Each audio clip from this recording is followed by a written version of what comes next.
This isn't spending the money today, and decisions can be made down the line, but important decisions do need to be made to protect more estuaries in our country, to make sure that these vibrant areas that produce much of our fishing stock and are critical to our tourism industry continue to thrive and are vibrant. Estuary counties only make up 13% of the nation's land area, but account for 49% of the GDP and support 28 million jobs. So if you want to talk about jobs, and you're from a coastal state, and you're going to neglect taking care of our estuaries, I think you need to go home and talk to the people of those coastal districts, commercial fishermen, people who depend on the tourism industry, and know what a critical bill we're talking about today.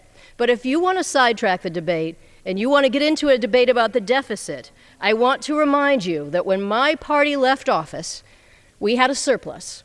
And we were comfortably moving ahead with the economy. But for 8 years, we had a tremendous amount of unpaid bills in this country. The majority of our deficit came from 2 wars that weren't paid for, many of which we have people who disagree with our involvement in those wars today. Tax cuts for some of the wealthiest people in this country who didn't need those tax cuts, but those tax cuts were not funded.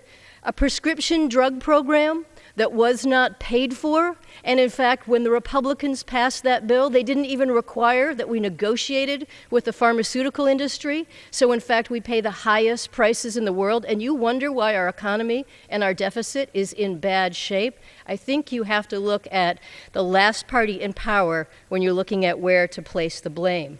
Now look, people in my state are hurting. We have a tough economy. We've lost a lot of our manufacturing industry to jobs overseas, to a tremendous change in that economy. And I don't want to say for 1 minute that the people in my state are comfortable with the job situation. They're hurting, and they want more help.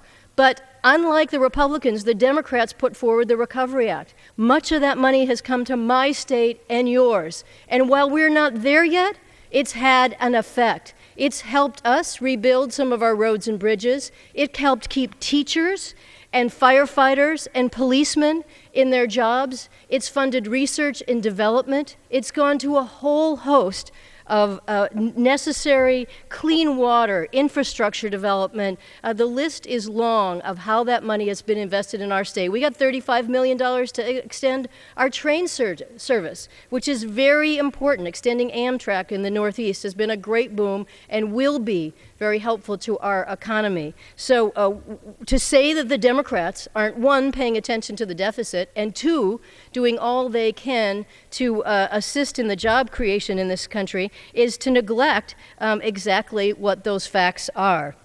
I again will not say that we are where we want to be in this economy, but last month the U.S. economy gained more jobs than any other month over the last 3 years, an increase in 162,000 jobs. That is a sign that the labor market is at least moving in the right direction to stabilize. Let's remember, though, when President Obama took over, when I was first elected as a freshman, the economy was losing $700,000 jobs a month, and the previous president had already had to go in and bail out the banks because of the lack of oversight of our financial services industry. So we took over an economy in very tough shape, and at least it is moving in the right direction. There are other numbers that, while they don't give us all that we need, they are a positive sign.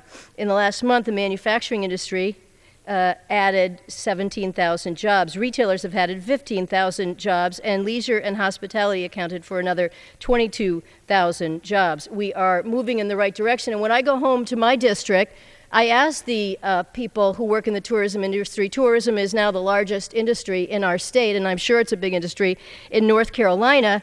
I asked them how they're doing, and they say, well, we're getting some positive signs. We have more bookings. More people are coming in this spring. People are feeling a little bit more comfortable about the economy, and while that's not where we need to be, at least we have people moving in the right direction. And we also have gained the confidence of people who say, thank goodness you passed some health care reform.